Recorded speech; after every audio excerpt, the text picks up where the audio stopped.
Kesempatan kali ini pada sore ini saya tidak sendirian ya, kami nanti akan berbincang ya terkait pemuda dan pergerakan. Nah, jadi pada kesempatan kali ini saya udah ditemani nih bersama salah seorang mahasiswa di UIN STS Jambi yang namanya Muhammad Putra Ramadan ya. Assalamualaikum Putra. Waalaikumsalam. Oke, gimana nih kabarnya Putra? Alhamdulillah sehat Bang. Masya Allah ya. Dan beliau ini merupakan Wakil Presiden BEM UIN STS Jambi ya. Benar. Masya Allah. Oke, Putra mungkin bisa memperkenalkan diri lebih jauh deh kepada para pendengar nih. Silakan. Oke, Putra. siap. Assalamualaikum warahmatullahi wabarakatuh. Waalaikumsalam. Izin rekan-rekan semua. Perkenalkan, nama saya Muhammad Putra Ramadan. Saya dari mahasiswa Universitas Islam Negeri Sultan Tasyibuddin Jambi. Saya asli putra daerah lokal kota Jambi, Pak. Oh, asli kota Jambi. Siap. Ya. Dan sekarang kuliahnya di UIN STS Jambi jurusan apa nih? Saya ini kebetulan di jurusan Muamalah. Muamalah. Hukum ekonomi syariah, Bang. Wah, berat Dimana banget biasanya jurusan ini adalah hubungan antara sesama manusia yang kita urus, Bang. Iya, Karena iya, secara iya. fikih itu kan ada dua. Fikih ibadah sama fikih muamalah. Wah, iya. Fikih muamalah ini lebih banyak hubungannya antara manusia dengan manusia lain. Contohnya seperti apa tuh misalnya? Misalnya kayak jual beli. Oh, itu salah satu oke. di Iya, antaranya. iya. Siap. Kenapa nih milih jurusan itu sebelumnya nih? Sebenarnya waktu itu kan di masa kampus UIN kan ada 3 jurusan yang dipilih kan, Bang. Oh, oke, ya. Pertama kita memilih jurusan ada namanya manajemen pendidikan. Oke. Kemudian ada ilmu pemerintahan dan hukum ekonomi syariah yang terakhir. Wow. Ya mungkin garis tangan dari Tuhan kan meletakkan kita di hukum ekonomi syariah, tapi alhamdulillahnya karena itu saya sedikit bangga dengan jurusan saya, Bang. Oh, kenapa tuh? Karena jurusan saya ini merangkup segala hal dalam kehidupan kita. Siap.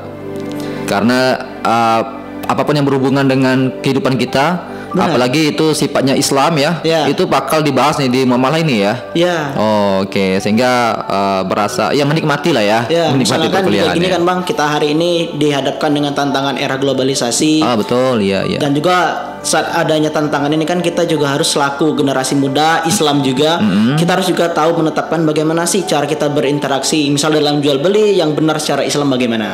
Iya, itu iya. salah satu bentuk syukur alhamdulillah. Betul, ya, karena kita kan seorang muslim ya. Tentu kita juga harapannya emang harus memahami fikih seperti itu ya. Benar. Dan apalagi kalau nanti kita udah menjadi warga daerah kita masing-masing di lingkungan kita, tentu orang akan minta fatwa sama kita nih. Benar. Apalagi kita nih punya label mahasiswa UIN ini. Jadi disuruh mimpin yasinan ini harus sudah bisa nih, apalagi fikih kan. Masya Allah. Oke, itu jadi jurusannya seperti itu. Dan juga ini kan aktivitasnya di BEM ya. Benar, Universitas Mahasiswa. Mungkin bisa jelasin nih kenapa nih aktif di BEM ini. Ini memangnya ada apa di BEM itu? Oke. Berawal dari ini sebenarnya, Bang. Saya ini awalnya adalah salah satu mahasiswa yang kupu-kupu. Kuliah pulang gitu kan. Karena kalau kita historis sedikit kembali ke belakang, Bang, saya alumni dari SMA 5 Kota Jambi. Oh, SMA 5. Siap. Pada waktu itu kan kebetulan saat di SMA itu agak sedikit kurang bagus lah dalam dunia persekolahan. Oke. Masuk di UIN STS Jambi, kemudian ngerasa loh aku udah dijenjang menjadi seorang intelektual loh gitu. Tapi kok kenapa hari ini melihat teman-teman yang lain kok bisa lebih maju daripada saya. Kemudian timbullah ketertarikan untuk berorganisasi. Melihat kakak-kakak kating, aktivis-aktivis kampus yang mampu berretorika dengan baik dan punya gagasan intelektual lebih baik. Sehingga itulah yang membuat saya terjun ke dalam dunia organisasi. Jadi melihat senior yang mungkin retorikanya bagus, kemudian juga kegiatannya mungkin banyak, bener, sehingga terinspirasi ya. Mungkin ada momen-momen yang paling mengesankan sehingga membuat pengen banget itu, udah memutuskan saya mau jadi aktivis BEM ini, bukan mahasiswa kupu-kupu lagi nih. Ada nggak momentumnya barangkali? Ada, Bang. Sebenarnya ini juga kalau dibilang kayak kecelakaan momentum gitu, Bang.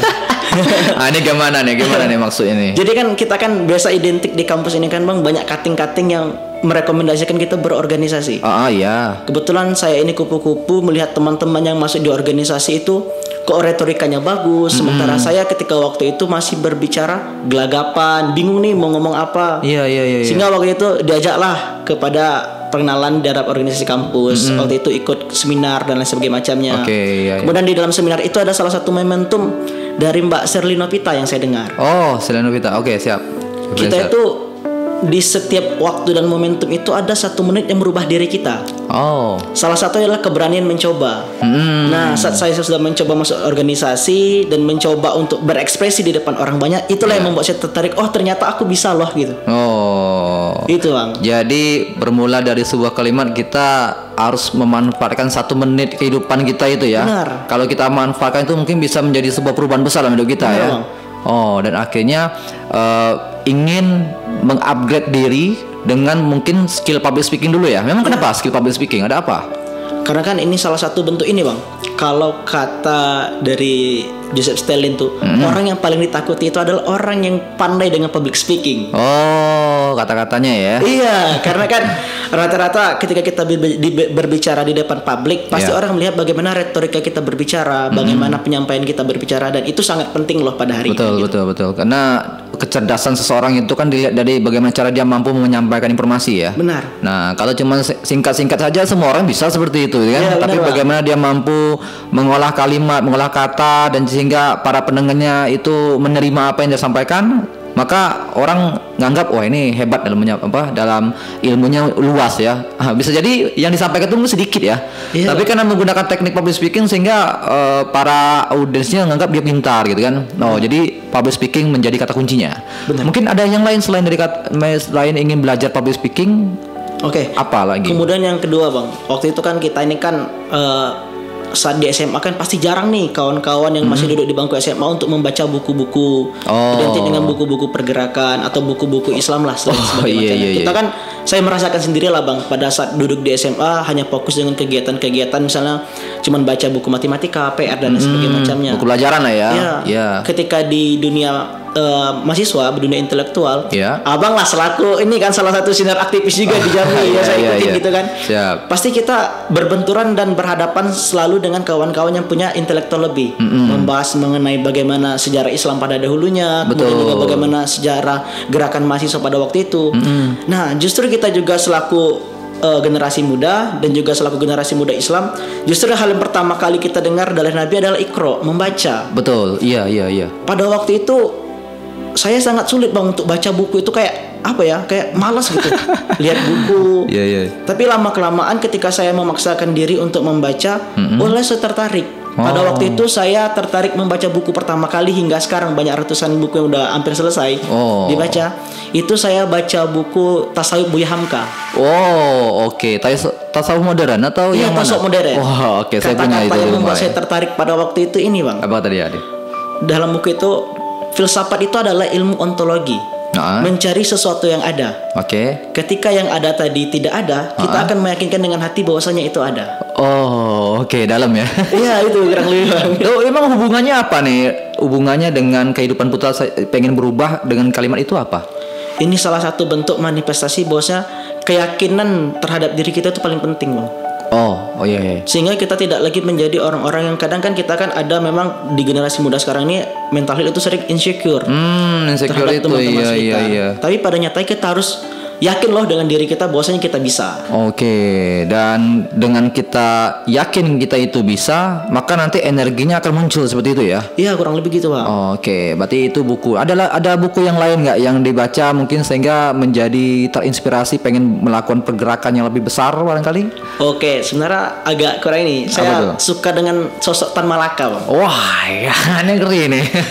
Aman ya, Tan Malaka. Ini ya kita ambil nilai positifnya aja. Betul, kan? Ya. Saya itu tertarik dengan Tan Malaka itu. Ada bukunya berjudul Bapak Republik yang Dilupakan. Oh, iya. Jadi dalam itu yang saya ambil adalah generasi muda bagaimana menyiapkan kemerdekaan pada waktu itu. Generasi muda mendesak golongan tua agar mendeklarasikan secepatnya. Betul. Sehingga saya meyakini bahwasanya generasi muda hari ini adalah manifestasi daripada founding father kita pada waktu itu. Generasi muda yang luar biasa. Ya. Sesuai tema kita hari ini kan. Iya. Muda dan pergerakan. Ya kan. Siap. Nah itu jadi kalau mahasiswa cuman belajar di kelas saja ya kan, ya itu sudah banyak itu kan. Iya, benar. Nah emang mahasiswa yang memikirkan bagaimana pergerakan, bagaimana kontribusi untuk sosial itu kan sedikit ya kan. Nah, makanya putra tertantang ya, merasa tertantang ingin terjun ke sana. Iya.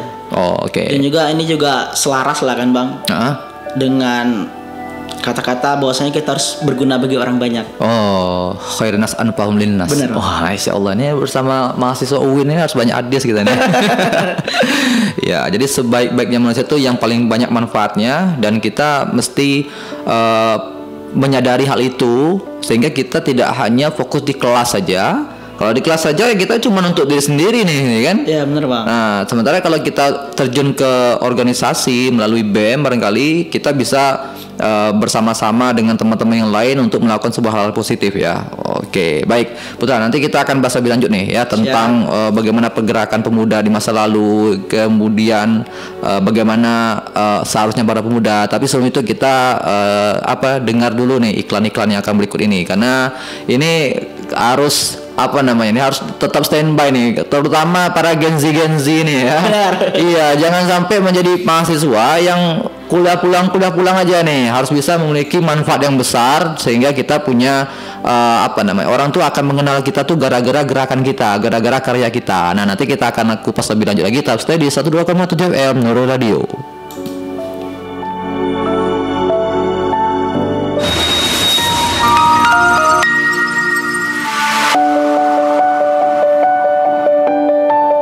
Oke, 102,7 FM Nur Radio. Kembali lagi bersama saya di sini Wasil Tanjung, dan juga di sini ada Putra di sini ya selaku Wakil Presiden BEM UNSS Jambi. Kita berbicara tentang pemuda dan juga pergerakan. Nah, bagi para pemuda yang sedang mendengarkan ya Nur Radio pada sore hari ini, tentu bisa menjadi insight ya bagi para pemuda. Tidak menyia-nyiakan waktu mudanya, harus banyak-banyak berkontribusi, harus banyak-banyak belajar, sehingga masa muda itu kan cuma sekali nih. Kalau sayang sekali kalau kita tidak memanfaatkan masa muda kita untuk menjadi orang-orang yang memiliki kualitas yang besar, sehingga kita nanti punya harga diri di masa depan. Nah, Putra, kita akan masuk ke langkah berikutnya nih. Pertanyaan berikutnya kita akan nanya sama Putra. Kira-kira Putra, kalau disebut kata pemuda itu apa yang terbayang sama Putra?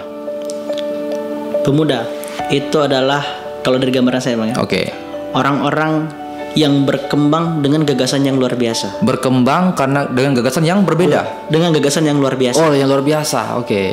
Jadi berkembang nih maksudnya gimana nih maksudnya nih? Ini kan usia muda nih kan Bang dari 21 sampai 30. Oke. Itu kan lagi proses nih. Ya. Sedang kuat-kuatnya mencari jati diri dan lain sebagainya macamnya. Nah, itu kan juga satu proses yang luar biasa. Makanya saya bilang sedang berkembang tuh itu. Yang sedang usia sedang mencari jati diri, gitu kan? Tapi intelektual sudah mulai matang. Iya. Karena sudah melihat gagasan-gagasan. Ya, ideologi udah masuk nih. Ya, udah melihat generasi tuanya seperti ini, yang di bawah seperti ini. Jadi udah di tengah itu udah mampu menentukan antara ke atas dan ke bawahnya tadi. Bagaimana yang harus dilakukan? Ya, seharusnya berarti posisi pemuda ini kita nggak lagi ngikut-ikut alur yang ada ya. Maksud tuh ngikutin arus sih boleh saja, tapi harus memiliki landasan berpikir yang kuat berarti harusnya. Bener Bang. Dan sayangnya banyak pemuda masih ngikut-ikut saja nih. Iya, ada beberapa hal seperti itu. Oke. Kemudian tadi juga kata kuncinya gagasan yang luar biasa. Nah, kalau boleh tahu gagasan yang dimaksudkan, mungkin pernah Putra melakukan sesuatu barangkali untuk menghadirkan gagasan kepada para teman-teman yang lain atau gimana? Ada? Pernah nih kalau Putra? Sesuai dengan yang inilah Bang, sebelum ada diskusi tadi kan. Ya, saya mencetuskan yang namanya Suta Foundation pada hari ini. Suta Foundation, yayasan ya. Ya. Itu adalah ruang kolaborasi generasi muda. Yang ada di Jambi adalah dedikasi kita untuk Jambi pada hari ini. Misalnya kita membahas dari berbagai bidang. Ada bidang pendidikan, politik, hukum, kemudian ada tentang sosial. Ini kan salah satu yang kita kaji misalnya nih terkait pendidikan. Apa sih yang dibutuhkan pendidikan di Jambi pada hari ini? Kita bisa kawan-kawan generasi muda berkumpul mengeluarkan apa kebijakan yang harus diambil. Jadi kita mengkritik dan juga kita memberi gagasan. Dan kritik gagasan yang kita timbulkan bukan karena benci atau oposisi Bang terhadap pemerintah. Tapi ingin mendalami lah. Tapi ingin lebih arah kecintaan kita terhadap wilayah kita Jambi. Kemudian selain dari pendidikan, intinya banyak aspek lah yang dibahas ya. Berarti bentuk kegiatannya tuh diskusi gitu ya. Bisa melalui diskusi, bisa nanti kita terjun langsung berupa audiensi. Dan itu dananya dari mana itu kalian tuh? Nah, makanya kita ini non profit Bang. Nah, ini gerakan pemuda ini seperti ini banyaknya ya. Non profit itu kan. Dan ya sayang sekali ya ada beberapa pemuda ya barangkali ya mahasiswa itu masih apatis. Kalau nggak ada nilainya nggak mau nih gerak nih. Kalau nggak ada duitnya nggak mau nih jalan nih. Ini tuh gimana nih pendapat Putra dengan mahasiswa yang seperti itu? Ya kadang memang dari beberapa hal mungkin identik dengan keadaan masing-masing kan bang. Oh iya. Kadang memang di beberapa hal tidak tumbuh rasa kecintaan kita terhadap daerah kita. Tapi Iya. bukan berarti saya menjustis orang-orang yang tidak terlibat itu tidak mencintai. Kita cuma menanggapi aja ya. Ya, mungkin ada caranya masing-masing lah gitu. Betul. Karena kita takut menimbulkan tendensius Bang. Iya. Nah, jadi memang kondisi pemuda ini kan beda-beda ya. Itu tergantung tingkat pemahaman ya. Iya. Dan memang pemahaman kita itu kan berkembang sesuai dengan apa yang kita baca, apa yang kita lihat, apa yang kita dengar, termasuk circle pertemanan kita ya. Bener, Putra ya. bener. Dan Putra mungkin tadi dibilang waktu sekolah dulu kan circle pertemanannya mungkin nggak mahasiswa nggak siswa yang aktif gitu ya. Bener bang. Jadi termasuk circle yang negatif ya dulu atau gimana nih circle Ya seperti agak apa? kurang lebih dulu? kalau yang mengakuin kurang lebih gitulah bang. Ah, dan akhirnya melompat atau hijrah lah ibaratnya ya. Iya, benar. Itu kenapa nih? Ada sesuatu yang membuat Putra tuh ingin berubah itu setelah Karena- baca buku apa, setelah apa itu? Karena saya yakin seperti ini bang. Setiap manusia itu pasti ada titik balik dalam dirinya. Oke, ya. Meyakini bahwasanya ada kesempatan kedua untuk berubah menjadi lebih baik lagi. Ya. Nah itulah yang terjadi dalam diri saya. Oh. Karena melihat keadaan sekitar gitu kan. Kalau aku gini terus nggak bakalan bisa maju, nggak bisa berkembang, nggak bakalan bisa bahagiain orang tua gitu. Makanya harus lebih ke arah vibe positif lah gitu. Nggak ada mikir nih kan nggak didanai nih. Oh untuk yang tadi bang, Iya. ya itu saya yakin sampai hari ini bang, itu adalah bentuk investasi sosial kita. Ini mantap nih. Dan setiap yang dilakukan saya yakin pasti ada manfaatnya. Betul. Walaupun ya ini tidak untuk kita, untuk orang sekitar kita paling tidak. Atau bisa jadi nanti kebermanfaatan yang kita lakukan ini untuk keluarga kita. Ya, investasi sosial ya. Iya. Karena kalau kita nyogok agar orang menyukai kita, itu nggak mungkin lah ya. Maksud tuh kan ada juga tuh misal ibarat contoh kecil aja lah. Kita minta follower nih, tapi bayar nih. Ya tapi itu bukan organik itu kan, itu cuman bentar saja. Nah, tapi kalau kita bergerak dengan kontribusi yang kita lakukan dengan semampu kita, maka tentu akan menambahkan kepercayaan masyarakat kepada kita. Nah, maka dengan gagasan-gagasan tadi, itulah yang akan meningkatkan level kehidupan kita. Seperti itu ya, Putra ya. Kurang lebih seperti itu bang. Oke. Dan kan juga kan kita ini yang seharusnya yang paling penting yang dari Suster Foundation itu adalah berdampak. Nah, iya, Itu, Bang. dampak ya. Nah, Putra, mungkin cerita ini kan wakil presiden BEM ya. Benar bang. Kok bisa terpilih jadi wakil presiden BEM itu apa nih tangga-tangga yang harus dilewatin ini biar para pendengar Gen Z ini mungkin terinspirasi juga pengen jadi presiden BEM ya depan ini. Sebenarnya yang paling penting itu ini ya bang. Hadir di sini bukan karena serta-merta juga keinginan pribadi tidak. Oke. Tapi karena banyak proses tahap yang dilaluin, Nah. sehingga timbul keyakinan dari kawan-kawan. Oh, boleh nih untuk memimpin dan menjadi wakil. Karena sebelum jadi dari presiden BEM juga jadi wakil gubernur. BEM di Oh, fakultas. punya track record yang sebelumnya ya? Iya, Bang. Oke. Sebelum dapat track record yang itu, apa yang terjadi sebelumnya? Kok diamanahkan jadi wakil gubernur gitu? Mungkin ini sih bang. Kita selama ini kan bergerak dan berproses itu banyak hal-hal yang kita lalui. Ya. Misalnya ada melakukan kegiatan dengan baik dan produktif yang digunakan sehingga kawan-kawan merasakan kebermanfaatan yang kita lakukan. Kebermanfaatan, oke. Sehingga kadang kan memang hal-hal ini kawan-kawan kayaknya butuh lah hal-hal gini gitu. Makanya ya alhamdulillah per hari ini dipercayakan oleh teman-teman untuk mendampingi presiden pada hari ini di kampus UIN STS Jambi. Wah, ini berarti bukan karena IP yang dipilih ya? Bukan. Ya, ini banyak juga yang mau fokus IP kuliah saja kan.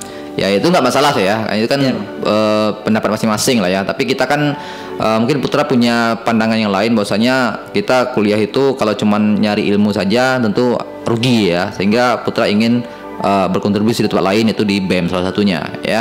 Putra, kalau Putra lihat nih permasalahan pemuda sekarang ini apa saja nih pemuda? Oke. Sebenarnya bang di 2023 ini banyak nih yang saya dengarkan dari FYP TikTok Oke. atau dari Reels di Instagram. Iya.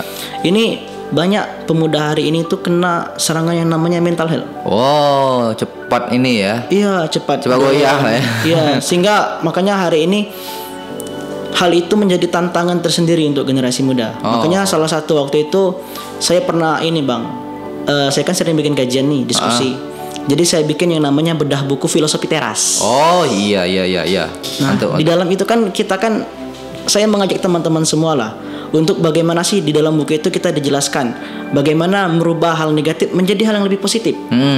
Nah, itulah salah satu bentuk tantangan pemuda hari ini. Banyak tidak pedenya, banyak insecure-nya, banyak malas untuk memulai dulu. Dan itu juga saya rasakan juga lah Bang, kurang lebih. Tapi kan perlahan, pelan-pelan kita merubah hal tersebut. Gimana caranya kalau kita mungkin cepat down, nggak pedean? Gimana cara kita bisa menguasai diri kita kembali itu? Ada nggak tips-tipsnya barangkali? Gimana ya kalau untuk tips itu ya, kami tidak menjadikan ini gimana Bang ya, bukan kuncinya bukan itu deh ya. Iya, dengan karena pasti berbeda setiap orang untuk melakukan hal tersebut. Kalau saya sendiri Bang, yakin dan percaya terhadap diri sendiri. Percaya diri sendiri ini. Benar. Karena kadang kan kita seperti ini Bang, kita tahu siapa Tuhan kita siapa. Masa kita nggak pede sih dengan diri kita? Karena kadang kan kita naik pesawat nih, kita nggak kenal siapa pilotnya, tapi kita sampai pada tujuannya. Lah kita kenal nih siapa Tuhan kita. Masa iya kita nggak yakin dengan diri kita bisa sampai? Itu salah satu bentuk keyakinan terhadap doktrin diri saya Bang. Karena insya Allah selagi kita menghadapkan diri kepada Allah, pasti ada jalan yang akan dikasih. Jadi kita positive thinking pada diri sendiri ya. Benar Bang. Gimana orang lain mau percaya sama kita aja nggak percaya sama kita sendiri. Jadi berarti ini penting nih bagi generasi muda nih, harus percaya sama diri sendiri. Kalaupun gagal kan bukan kiamat ya. Kita bisa introspeksi diri, kita bisa mengevaluasi diri. Mungkin disitulah momen dimana Allah itu pengen menunjukkan kepada kita, jangan sombong kamu nih, kamu punya banyak kekurangan nih ya, sehingga di situ kita akan introspeksi diri dan ingin berubah ya. Nah, berarti itu pertama ya, mental health ya. Ada lagi yang lain kira-kira permasalahan pemuda saat ini? Mungkin hari ini terkait mental health yang pertama gitu kan. Yang kedua adalah pemuda hari ini nggak semua ya menjustisnya. Banyak mayoritasnya itu tergerus arus teknologi globalisasi, sibuk dengan bermain game dan lain sebagainya macamnya. Waktunya mungkin ya. Sehingga mohon maaf ya Bang, kayak kita di daerah ini beda dengan kawan-kawan yang ada di Pulau Jawa dan sebagainya macamnya. Kita masih kurang dengan gagasan-gagasan generasi muda kita. Untuk yang namanya tadi salah satunya untuk mengkritik, terus juga memberi gagasan untuk Jambi itu bagaimana. Makanya sampai hari ini Bang, yang saya lihat lah ya, tidak menjustis semua. Ya ini seperjalanan saya gitu kan. Pendapat pribadi. Untuk di nasional dan di daerah kita kekurangan tokoh muda. Betul. Nah itu yang agak kurang gitu ya. Itu kita bisa menjadi tokoh tuh karena kita bergerak di bidang apa sih sebenarnya? Biar lebih cepat gitu. Makanya kadang gini kan, kita ini punya bidang masing-masing dan bermanfaat masing-masing sesuai dengan passion diri. Betul. Nah, salah satunya seperti saya juga, kita ini masih kurang untuk mengembangkan passion diri kita. Sehingga kita bingung nih menempatkan diri kita menjadi tokoh itu di mana. Iya. Itu salah satu tantangannya, Bang. Kalau si Putra memilih menjadi orang yang spesialis atau generalis? Gimana ya? Kalau untuk ini sebenarnya saya lebih sepakat menjadi orang, sepakat dengan ini Bang, menjadi orang yang pandai dengan bidangnya, spesialis ya. Ya, karena ini saya itu mengutip dari kata-kata dari Prof. Quraish Shihab. Apa kata dia? Kita ini makhluk sosial. Ya. Bisa jadi ilmu yang kita punya tidak dipunyai orang lain. Betul. Dan bisa jadi ilmu yang dipunyai orang lain tidak dipunyai oleh diri kita. Makanya manusia itu adalah makhluk sosial yang saling membutuhkan satu sama lain. Makanya kita tidak bisa menjadi sesuatu di bidangnya, sesuatu semuanya, di bidang orang lain. Iya. Makanya kita harus fokus dengan bidang kita. Tapi juga tidak memungkinkan kita untuk dengan bidang yang lain ketika kita ingin belajar. Ya, tapi saya juga ada nih yang dia fokus tuh mendalami ilmunya, tapi dia tidak memiliki manfaat yang besar kepada masyarakat, sehingga ilmunya tuh cuman pintar sendiri saja ini. Nah itu juga kekurangannya, masalahnya kan. Nah maka memang pemuda ini mestinya mereka juga bisa membangun relasi ya, sehingga ilmu yang atau gagasan dia, sudut pandang dia itu memang bisa diaplikasikan dalam kehidupan sehari-hari. Nah maka harapannya kan pemuda ini juga bisa berorganisasi, sehingga gagasan dia itu bisa disalurkan melalui organisasi itu kan. Kalau cuman dia tahu sendiri ya gimana ya, kayaknya kurang lah seperti itu ya. Oke, mental health pertama, yang kedua tadi adalah terkait teknologi ya. Mungkin ada lagi? Kayaknya cuman itu sih Bang yang dihadapi. Dua itu saja ya. Ya, karena kalau dua ini saja bisa dikendalikan penuh oleh para pemuda, itu tentu dia bisa menghasilkan karya-karya yang besar ya. Insya Allah. Oke, Putra ya. Oke, para pendengar sekalian 102,7 FM Nur Radio yang berbahagia, yang sekarang mendengarkan kita ya, boleh nih kalau mau memberikan pertanyaan atau memberikan banyak-banyak saran barangkali ya, boleh nih di Instagram Nuril FM ya, Nuril FM Jambi. Kita juga sedang live di Instagram Nuril FM Jambi. Bagi yang ingin memberikan pertanyaan kepada Bang Putra, boleh langsung di Instagram ya. Baik, kita akan kembali lagi setelah pesan-pesannya akan lewat berikut ini. Tetap standby di 102,7 FM Nuril Radio, edukatif dan inspiratif. Oke, 102,7 FM Nuril Radio, kembali lagi bersama saya di sini Wasil Tanjung. Kita bersama Putra ya pada sore ini selaku Wakil Presiden BEM UIN/SS Jambi. Kita pada sore ini membahas tentang pemuda dan pergerakan.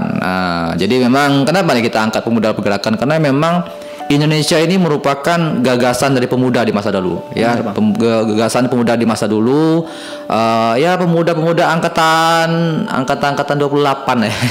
Ya, sehingga menghasilkan sebuah pemuda ya kan. Iya. Jadi Indonesia itu sudah ada sebelumnya gitu. Nah, mengapa mereka bisa ada ya, gara-gara gerakan pemuda ini. Nah, dan memang seringkali gerakan pemuda ini dicap negatif karena ada demo itu kan. Padahal demo itu kan salah satu cara ya untuk kita menyuarakan pendapat. Nah, tapi sebenarnya gerakan-gerakan pemuda itu tidak hanya demo itu kan. Nah, tapi gara-gara satu demo ini sehingga gerakan pemuda itu dianggap negatif, sehingga banyak orang nggak mau ikut gerakan-gerakan pemuda. Ini sayang sekali itu kan. Nah, si Putra, kalau kita lihat abang-abang kita yang dulu sudah bergerak untuk Indonesia inilah kira-kira ya. Mungkin ada nggak tokoh yang menginspirasi Putra dari abang-abang kita dulu ini, yang mungkin dia menjadi inspirasi gerakan Putra nih. Nah, dan kenapa memilih dia? Apa gagasan dia? Silakan Putra. Oke. Salah satu tokoh nasional itu sebenarnya seluruhnya orang-orang luar biasa semua kan? Iya betul, semuanya orang biasa hebat semua. Tapi saya tertarik dengan satu tokoh. Siapa tuh? Founding father negeri ini yang menciptakan nama Republik. Itu Bapak Tan Malaka. Tan Malaka, ya. Salah satu hal yang saya sukai pada waktu itu adalah ketika dia masih bersekolah itu dia sudah memikirkan bangsanya. Makanya tanah air tumpah darahku. Pada waktu itu kan dia saat muda itu lahir bagaimana sih agar rakyat Indonesia ini punya pendidikan yang layak. Oh, iya. Itu salah satu bentuk hal yang memikirkan negeri ini. Makanya saya lihat kelahiran gerakan yang dilakukan oleh Bapak Tan Malaka itu pada waktu dia yang dalam buku Bapak Republik yang dilupakan, dia itu kan selalu menyamar dengan banyak nama. Iya. Menjadi Hussein, Ilyas dan sebagainya macamnya. Sehingga waktu itu dia mempengaruhi Sukarni, golongan muda pada waktu itu, untuk mendorong Soekarno agar cepat mendeklarasikan Indonesia. Itu salah satu bentuk yang paling epik yang saya lihat, Bang. Iya. Dia bergerak dan dia tidak mau namanya menampakkan dirinya selaku aku yang paling berjasa gitu. Aku yang melakukan semuanya. Itu salah satu bentuk keikhlasan yang dilakukannya untuk negeri ini. Iya. Meskipun dia kontroversial ya. Iya. Tapi gerakan dia itu patutlah bisa kita jadikan inspirasi lah bagi pemuda tentang bahwasanya di masa itu kan lagi masa dijajah ya, tapi dia memikirkan bagaimana penduduk Indonesia ini harus punya hak untuk bisa belajar ya, kemudian juga hak-haknya harus dipenuhi, dan juga udah masuk kata Republik itu kan luar biasa ya kalau Tan Malaka ya. Nah, oke, bagusnya Tan Malaka ini. Ya, kalau abang malah tokoh inspiratifnya tuh gurunya Tan Malaka nih. Oke. Host Cokro Aminoto.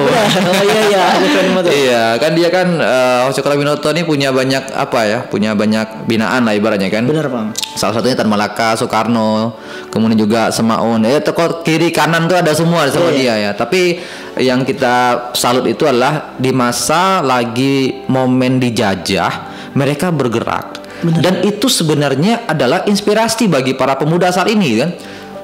Kalau kita menganggap daerah kita atau negara kita ini baik-baik saja, ya udah silakan, nggak usahlah gerak gitu. Tapi sekarang setiap kita merasa apakah negeri kita ini aman-aman saja, mayoritas kita mengatakan tidak baik-baik saja. Lah terus kenapa tidak bergerak? Nah itulah harusnya pergerakan seperti itu ya. Benar, Bang. Nah maka kalau disebut kata pemuda, pergerakan pemuda, memang apa saja nih bentuk-bentuk pergerakan pemuda yang Putra tahu? Apakah cuma demo?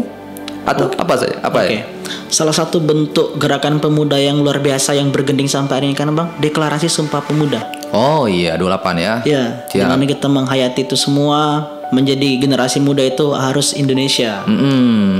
Itu yang paling penting Bang. Yang Itu. paling saya rasa gerakan yang sangat luar biasa yang terjadi Iya, di iya, Indonesia pada hari ini. Dan memang setiap momentum di Indonesia ini memang ada pemudanya ya. Ada Bang, selalu pemuda yang terlibat. Bahkan ada kalimat tuh yang mengatakan sejarah Indonesia itu sejarah pemuda ya. Benar. Ya kan? Tahun 28 Sumpah Pemuda nih. Tahun 45 pemuda lagi tuh yang Rengas Dengklok ya. Iya. Yang tadi dibilang ya, diculik gitu. Kemudian tahun 65 ya. 66, 66 gitu kan, karena PKI ya dibubarkan kan. Iya. Kemudian masuk lagi era tahun 98 ya, reformasi masuk lagi, dan sampai sekarang harusnya pemuda juga nih, apalagi lagi ini bonus demografi nih. Iya benar. Nah, gimana nih pendapat si Putra nih tentang bonus demografi nih? Itu salah satu bentuk tantangan juga kan Bang, Iya. untuk generasi muda. Apa Karena yang bisa kita lakukan nih? Kita ini menjadi penentu Iya. untuk kedepannya. Makanya Indonesia Emas 2045 itu adalah bagaimana angkatan sekarang itu Iya. membuat Indonesia itu lebih gemilang lagi ke depannya. Karena kita di generasi sekarang udah melihat nih, Ya. bahwasanya yang kejadian-kejadian masa lalu itu tidak seharusnya terulang kembali. Makanya di generasi sekarang sudah mampu menentukan ke depannya Indonesia mau dibawa yang bagaimana. Iya, iya, iya. Itu Bang. Jadi sudah tahu arah Indonesia ini mau dikemanakan. Iya. Kalau Putra memilih besok mau jadi gubernur atau menjadi anggota DPR nih? Waduh, ini pertanyaannya agak Iya, sedikit berjuangnya di eksekutif atau di legislatif nih? Ya, sebenarnya kadang hal ini menjadi kontroversial juga kan Bang, di tengah-tengah kalangan aktivis seperti kita kan Bang. Kenapa tuh? Kadang mereka menganggap, oh kita bergerak sekarang untuk kepentingan ke depan katanya. Oh. Padahal kan ini kan salah satu hal yang luar biasa. Iya, Banyak kok iya. aktivis-aktivis yang masuk ke legislatif. Betul. Tapi tidak sekedar yang namanya ketika kita aktivis yang masuk ke legislatif hanya mementingkan diri sendiri, tidak. Ya. Misalnya kan seperti abang yang sedang berjuang. Ya, ya. Kemudian juga ada aktivis-aktivis yang lainnya sudah masuk juga ke dalam legislatif. Dan hal-hal ini harus dibutuhkan. Kita harus hadir di tengah-tengah itu juga agar kita tahu bagaimana kita memperjuangkan rakyat dari kursi itu tadi. Ya tidak menutup kemungkinan kita juga bakalan mendapat kritik lain-lain Iya, iya, dari iya. mahasiswa pada waktu itu. Tapi kalau lihat ketertarikan saya Bang, Ya. hari ini kalau ditanya hanya dua pilihan itu, Ya. saya memilih menjadi eksekutif. Eksekutif. Karena Ya. melihat keadaan Jambi pada hari ini kayaknya harus diperbaiki. Oh, apanya yang diperbaiki ini nih? Misal ini Kalau di Bang, Jambi. hal yang paling nyaman di daerah kita adalah kenyamanan yang kita Oke, cari. Misal kenyamanan. kayak kita ketika di luar kota nih Bang, kayak ke Jogja, Ya. ke Bandung, Ya. itu asik Bang. Asiknya ya? Yang bikin asik itu tata kelola kota yang luar biasa. Oh. Nah sementara kita di Jambi, ya bisa dilihat sendirilah bagaimana. Ini batu-batu nih. Banyak sekali batu-batu ini ya. Oh, oke. Itu ya. Jadi kalau diamanahkan nanti menjadi apa nih? Kira-kira gagasan yang inovasi apa yang mau diwujudkan nih kira-kira? Atau mungkin terlalu jauh rasa-rasanya kalau ketemu sama gubernur Jambi atau wali kota Jambi misalnya, apa nih inovasi yang harusnya ada di Jambi nih kira-kira gagasannya? Yang paling penting adalah perbaikan sumber daya manusia ya Bang. Oh, SDM-nya. Sama juga pembangunan infrastruktur yang lebih bagus lagi. Karena masih banyak hal-hal yang sangat dibutuhkan di sini. Misalnya kayak ruang-ruang literasi yang dibangun oleh pemerintah kan masih kurang. Kita cuma punya yang namanya perpustakaan. Betul. Sementara ini sangat digunakan juga alat seperti ini. Kemudian itu sih Bang salah satunya. Ruang-ruang diskusi ya untuk meningkatkan pemahaman dan juga skill ya. Iya. Oke. Karena kan di kota-kota besar udah ada hal-hal demikian. Oh. Taman baca misalnya kan Ya, yang dibangun ya, oleh ya. pemerintahnya dan ini. Ya kadang taman baca udah didirikan, udah diresmikan seminggu tuh sudahlah tuh hilang lagi. Mungkin manajemennya kurang ya. Ya itu sih Bang. Sama juga sebenarnya tata kelola itu biar lebih enak lagi lah. Jadi generasi muda karena kan kalau kita Bang ya, saya anak kota Jambi asli. Iya. Kadang anak-anak kota ini agak ini Bang, malas. Misalnya kayak ke Taman Jomblo atau ke Ancol, bukan berarti merendahkan atau gimana. Ya. Tapi mungkin harus ada reboisasi tata kelola yang lebih bagus lagi untuk taman kita, untuk daerah kita. Ya, oke ya, Masya Allah. Jadi pemuda harus punya gagasan ya. Jangan sampai ditanya pemuda yang baik itu seperti apa, kita nggak bisa jawab nih kan. Tapi insya Allah nih sudah bisa lah, ya sudah terpikir lah kira-kira ya. Oke Putra, nih kita udah nggak terasa 21 jam nih Putra. Nggak terasa ya. Nggak terasa. Ya mungkin Putra bisa memberikan ini deh, apa namanya, closing statement lah untuk para pemuda yang mungkin mendengarkan bincang-bincang sore kita pada hari ini nih. Silakan. Oke, teruntuk kawan-kawan generasi muda yang ada di Jambi lah. Teruskan tingkatkan intelektual kita, teruskan cari gagasan kita yang mau bagaimana, implementasikan, dan yang paling penting adalah mulai dulu.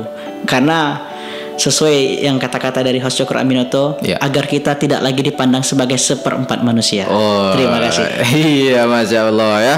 Baik, jadi kita harus jangan seperempat nih, memang harus utuh nih manusianya, jangan sampai kita dijajah ya. Ya baik, terima kasih Putra udah memberikan insight yang banyak pada kita.